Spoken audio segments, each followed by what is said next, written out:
Welcome to this course on knowledge construction. This course focuses on what it means to construct knowledge in a learning activity and the quality of that construction. This lesson introduces the 21st century skill of knowledge construction, and we can begin to explore the implications for learning design and classroom practice. We will start with a short video to begin our look into knowledge construction.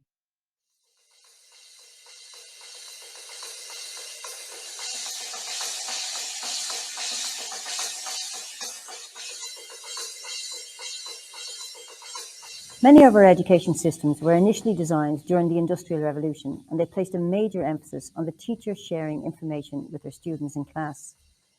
This model of education generally views knowledge as something that is fixed and transmissible, placing a high value on students sitting passively, absorbing information, and later recalling it either orally or in written form. However, in today's globally connected world, will this model of education be sufficient? We live in a world that is constantly changing at an ever-increasing pace. In fact, we are swimming in a sea of information. If you consider that every minute, Facebook users share nearly 2.5 million pieces of content. Instagram users post nearly 220,000 new photos. Twitter users tweet nearly 300,000 times. And email users send over 200 million messages.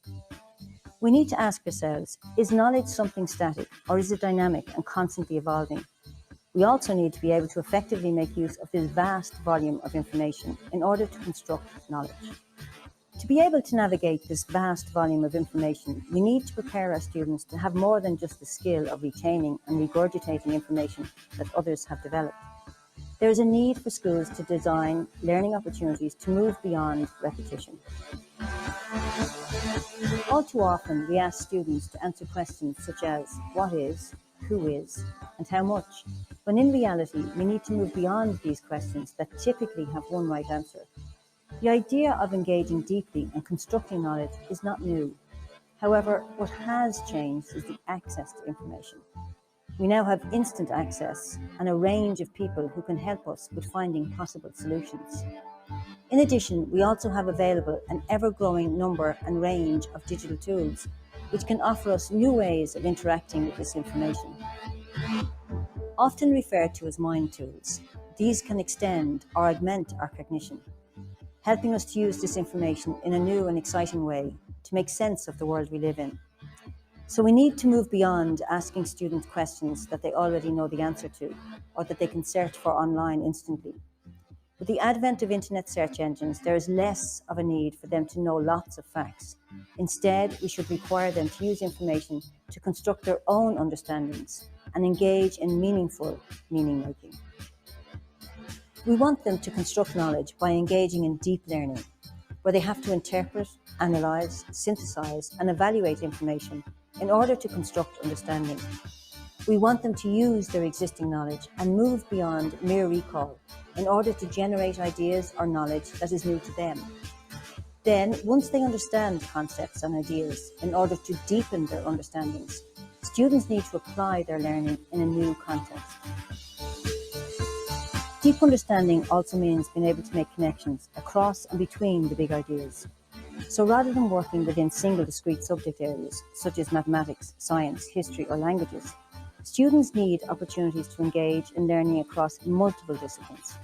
For example, can you really understand why artists of a particular time period painted in a certain way or used the techniques or materials they did if you don't have an appreciation and understanding of the economics and the social norms of the time period? By engaging in such learning, students will be better prepared to construct knowledge individually and in collaboration with their peers in order to make meaning and construct deep understandings of the dynamic, ever-changing world we live in.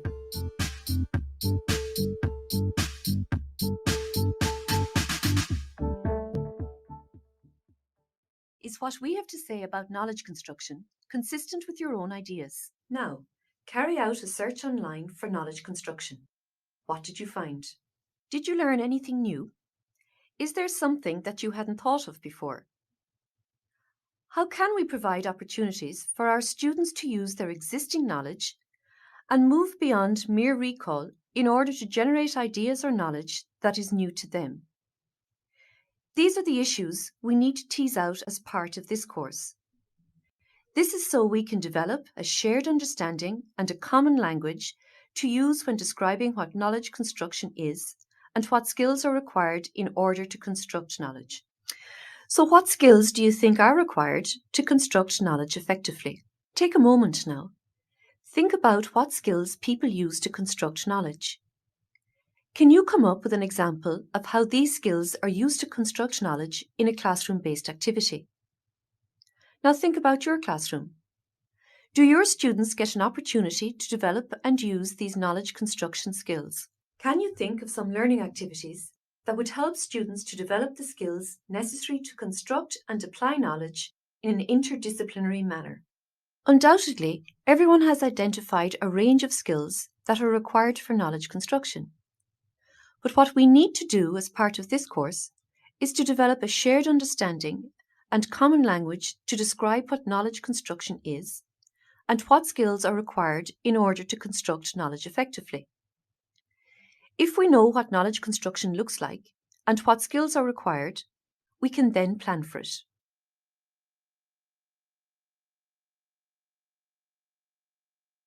By understanding knowledge construction and what we mean by it, we can then design learning activities that target the development of the skills necessary to be effective constructors of knowledge. 21st century learning environments are predominantly learner-centered, and teachers are attentive to students' knowledge, skills, attitudes, and beliefs. Students are encouraged to ask questions and engage in social discourse and find out their own answers. In such settings, the role of the educator changes from being a transmitter of content to that of co-constructor of knowledge. In this lesson, we introduced the 21st century skill of knowledge construction, and we have started to think about how we can facilitate effective knowledge construction in our classrooms. In the next lesson, we will explore the big ideas in knowledge construction. In this lesson, we will introduce the big ideas in knowledge construction.